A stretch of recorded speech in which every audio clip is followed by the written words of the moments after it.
خوتي المغاربة، كاين واحد الكابوس كيدور هاد الايام. كابوس ماشي في النعاس ولكن في اليقظة. عمركم سمعتوا بالجاثوم؟ داك الشيطان اللي كيجي بنادم في الليل وكيبغي يقطع عليه النفس. اليوم الجاثوم ما بقاش كيجينا غير في الظلام، ولا جاتم على صدورنا حتى في الواقع. الغلاء اللي خنقنا، والخوف من زلزال جديد، والضبابية ديال المستقبل. ووسط هاد الخلعة بانت واحد السيدة كتطل من الشاشات وكتقول أنا عارفة شنو جاي.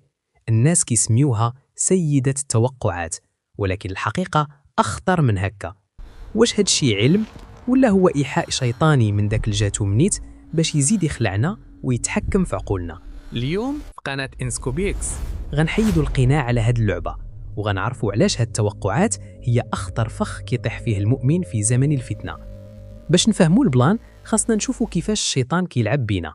هاد السيدة استغلات أحداث مؤلمة بحال زلزال الحوز وأحداث مفرحة بحال إنجاز المونديال باش تبني الأسطورة ديالها. قالت شفت زلزال وقع، وقالت شفت انتصار وقع.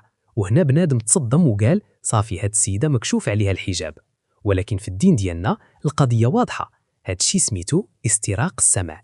الشياطين كتخطف كلمة واحدة صحيحة من السماء وكتزيد عليها 100 كذبة، وكتهبط توحي بها لأوليائها من البشر.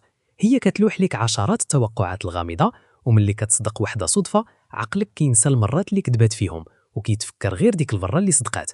هادشي ماشي علم غيب، هادي برمجة عصبية وتلاعب شيطاني باش يخليك معلق ببشر وتنسى رب البشر.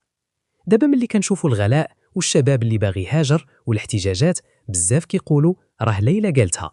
لا يا أخي، حاشا لله. هادشي راه ماشي مكتوب عند ليلى، هادشي قراءة للواقع مخلطة بالسم. الهدف الحقيقي ديال هاد السيناريو هو حاجة واحدة: تأييس الناس. الجاثوم الحقيقي هو داك الخوف اللي زرعوه فينا. باغينك تقول صافي البلاد مشات، المستقبل كحل، باش تفقد الأمل في الله وتولي عبد للخوف وللتوقعات. والدليل شفتوها ملي كيحصلوها في التفاصيل كيفاش كتعصب وكتبغي تنسحب، حيت الشيطان ملي كيتفضح كيغضب وكيهرب. الخلاصة يا خوتي، حنا في زمن الفتنة.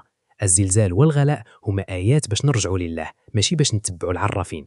هاد الجاثوم اللي جالس على قلوبنا دواؤه واحد وهو اليقين. كذب المنجمون ولو صدقوا. الساروت ديال رزقك وديال مستقبلك بيد الله وحده.